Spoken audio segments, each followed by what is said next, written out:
பனி திரைப்படத்தோட திரை விமர்சனத்தை தான் இந்த வீடியோவில் நம்ம பார்க்க போகிறோம். சிங்க குகைக்குள் புகுந்த 2 சுண்டலிகள் அங்கிருந்து சிங்க கூட்டத்தையே சிதறி ஓட வைத்தால் இந்த ஒன்லைனை வைத்துக்கொண்டு முழு படத்திலும் ஆக்ரோஷ அதிரடி நடத்தி இருக்கிறார்கள்.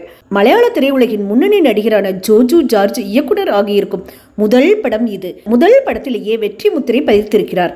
மெக்கானிக் ஷெட்டில் வேலை பார்க்கும் 2 இளைஞர்கள் ஒரு வாரம் லீவு சொல்லிவிட்டு புதிய தொழிலுக்குள் பிரவேசிக்கிறார்கள். ஆயுதம் ஏந்தி ஒரு கொலையை நடத்தி முடிக்கிறார்கள். அதற்காக கிடைக்கும் ரூபாய் 10 லட்சம் அவர்களை வன்முறை பாதையில் அழைத்து செல்கிறது. இதனால் ஏற்படும் புதிய துணிச்சலில் ஷாப்பிங் காம்ப்ளெக்ஸ் வரும் பிரபல தாதாவின் மனைவியை தைரியமாக சீண்டுகிறார்கள். இதில் ஆவேசமான தாதா இருவரையும் அடித்து துவைக்கிறார். இதனால் வெறியான இளம் கொலையாளிகள் இருவரும் தங்கள் பழிவாங்கும் படலத்தை தொடங்குகிறார்கள். தாதாவின் குடும்பத்தில் உள்ளவர்கள், தாதாவின் நட்பு வட்டத்தில் உள்ளவர்கள் கடத்தல், கொலை என விபரீதம் அரங்கேறுகிறது. இதற்குள் தாதாவின் மனைவி இவர்களிடம் சிக்கி சின்னாபின்னம் ஆகிறாள். இதன் பிறகு தாதா எடுக்கும் ஆவேச விஸ்வரூபம் அந்த இளைஞர்களை என்ன செய்தது என்பது விறுவிறு திகில் திரைப்படம். இயக்குனர் ஜோஜு ஜார்ஜே தாதா கேரக்டரிலும் வருகிறார்.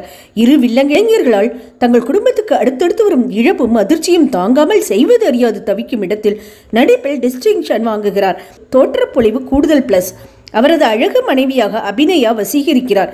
இளைஞர்களால் பாதிப்பு ஏற்பட்ட நிலையில் அதை ஜீர்ணிக்க முடியாமல் அவர் தவிக்கும் தவிப்பும் துடிப்பும் அப்பப்பா ரகம். வில்லன்களாக சாகர், சூர்யா, ஜுனாப் சர்வசாதாரணமாக கொலைகளை கையாளும் போது மிரட்டி விடுகிறார்கள். வில்லன்கள் சிக்கிக்கொண்ட பிறகு நிகழும் அந்த கிளைமேக்ஸ் நிஜமாகவே எதிர்பாராதது. இது இயக்குனரை தமிழுக்கும் வெல்கம் சொல்ல வைக்கிறது. மலையாளத்தில் பெற்ற வெற்றி தமிழிலும் நிச்சயம்.